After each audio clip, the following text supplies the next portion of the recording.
में पुलिस ने गुरुवार देर रात मुठभेड़ में साइको रेपिस्ट को गिरफ्तार किया। आरोपी के पैर पर गोली लगी है, जिसे इलाज के लिए जिला अस्पताल में भर्ती कराया गया है। आरोपी पर 4 बच्चों के साथ रेप कुकर्म का आरोप है। इनमें 2 बच्चों की उसने हत्या भी कर दी थी। इसके साथ ही आरोपी पर 1 लाख रुपए का इनाम था। फर्रुखाबाद कन्नौज पुलिस लंबे समय से उसकी तलाश कर रही थी। बता दें कि पकड़ा गया आरोपी फर्रुखाबाद के खुदागंज का रहने वाला रामजी वर्मा है।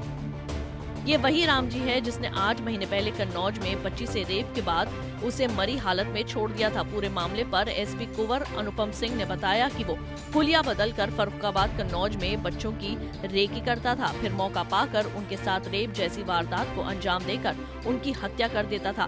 एसपी कुंवर अनुपम सिंह ने कहा कि गुरुवार रात पुलिस को सूचना मिली थी कि आरोपी रामजी वर्मा चोरी छिपे घूम रहा है। इस पर गुरसहायगंज कोतवाली पुलिस ने घेराबंदी की। इसी दौरान रामजी गुरसहायगंज के तेराजा गेट से अपने घर खुदागंज की ओर जाता दिखा। पुलिस ने उसका पीछा किया। पुलिस को देखकर वो मलिकपुर में एक ट्यूबवेल के पीछे छिप गया। पुलिस टीम ने घेराबंदी कर जब उसको सरेंडर करने को कहा तो उसने तमंचे से फायर कर दिया। जवाब में पुलिस टीम ने भी फायर कर दिया, जिसमें एक गोली उसके पैर पर लगी, जिससे वो घायल हो गया और पकड़ा गया। उसके पास से तमंचा और कारतूस मिला है। रामजी के खिलाफ कन्नौज और फर्रुखाबाद जिले में 8 मुकदमे दर्ज हैं। और किस तरह का ये कार्रवाई हुई है? आज देर रात्रि पुलिस मुठभेड़ में एक अपराधी गिरफ्तार हुआ है। घायल अवस्था में इसे जिला अस्पताल में इलाज हेतु दाखिल किया गया है। आरंभिक तौर पे जो जानकारी की गई है उसके अनुसार ये बात प्रकाश में आई है कि यह अपराधी बहुत दुर्दांत किस्म का है और 1 लाख रुपए का इनामी अपराधी है। इस अपराधी ने विगत वर्ष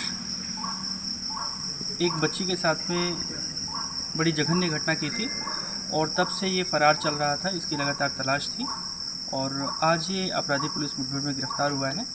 आगे की और पूछताछ करके इसमें अग्रिम विधिक कार्रवाई की जाए। चलिए अब आपको सिलसिलेवार तरीके से बताते हैं कि आरोपी के क्राइम कुंडली के बारे में। सबसे पहले 23 फरवरी 2018 का है। यहाँ पर 7 साल का बच्चा घर के बाहर खेल रहा था, तभी लापता हो गया। दोस्त भी कुछ नहीं बता पा रहे थे। परिजनों ने खोजबीन की, लेकिन फिर मिलने की उम्मीद खत्म हो गई। कुछ दिनों बाद बच्चे के घर के पीछे खून से सना बोरा मिला। लोगों की जानकारी पर पुलिस पहुंची। बोरे में से बच्चे का शव मिला। उसके शरीर पर एक भी कपड़ा नहीं था। शरीर पर ढेरों घाव थे। चेहरे पर खरोंच के निशान भी मिले। पोस्टमार्टम रिपोर्ट में बच्चे के साथ कुकर्म की पुष्टि हुई। इस घटना में पुलिस पड़ताल के दौरान रामजी वर्मा का नाम सामने आया। पुलिस ने उस पर केस भी दर्ज किया था। अब आते हैं दूसरी वारदात पर। ये घटना हुई 2 मार्च 2018 को, जहां कन्नौज के तदिकापुर में होली के दिन 6 साल का एक बच्चा लापता हो गया। वो पास की दुकान से पिचकारी लेने गया था। घर लौटते समय उसे रास्ते से अगवा कर लिया गया। दूसरी सुबह बच्चे का शव घर के बाहर बोरी में मिला था। उसके शरीर पर कई सारे चोट के निशान थे। शरीर से खून भी निकल रहा था। रिपोर्ट में कुकर्म के बाद गला कसकर हत्या की बात सामने आई थी। इसमें भी रामजी वर्मा का नाम सामने आया था।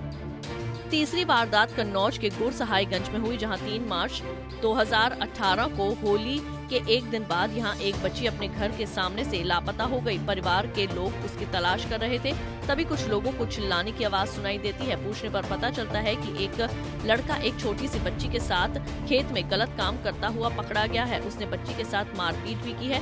परिजन और पुलिस दोनों मौके पर पहुंचे। लोगों ने आरोपी को पकड़कर पुलिस के हवाले कर दिया। पुलिस ने आरोपी से कड़ाई से पूछताछ की तो उसने कन्नौज और फर्रुखाबाद जिले में कमालगंज में कुकर्म के बाद की गई 2 बच्चों की हत्याओं का जुर्म कबूल कर लिया। इसके बाद साल 2018 में ही पुलिस ने उसे जेल भेज दिया था। इन वारदातों के समय रामजी नाबालिग था, इस कारण उसे जुवेनाइल जेल में रखा गया था।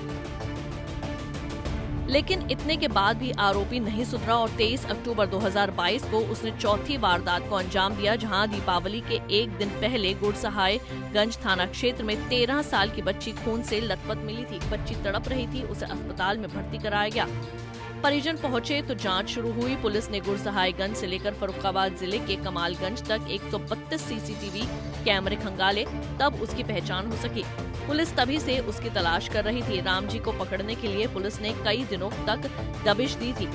लेकिन वे पुलिस के हाथ नहीं लग सका। आरोपी को पकड़ने के लिए 7 नवंबर 2022 को पुलिस ने 1 लाख रुपए का इनाम घोषित करते हुए उसे वांटेड करार दिया, जिसके बाद अब उसकी गिरफ्तारी हो सकी। बता दें, रामजी फर्रुखाबाद के खुदागंज गांव का रहने वाला है।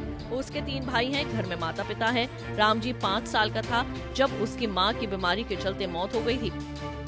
हालांकि अभी उसका घर खाली पड़ा हुआ है क्योंकि पुलिस ने उसके बड़े भाई को हिरासत में ले लिया है। परिवार के बाकी लोग फरार हैं। घर के बाहर सारा सामान बिखरा पड़ा है। एक छोटा सा कमरा है जिसमें पूरा परिवार रहता था। पंजाब केसरी टीवी के लिए कन्नौज से नित्या मिश्रा की रिपोर्ट। हमसे जुड़े रहने के लिए हमारे YouTube चैनल को सब्सक्राइब करें और नई वीडियो की नोटिफिकेशन के लिए बेल आइकॉन को दबाएं। अगर आप ये वीडियो Facebook पर देख रहे हैं तो लाइक जरूर करें और ज्यादा से ज्यादा शेयर करें। धन्यवाद।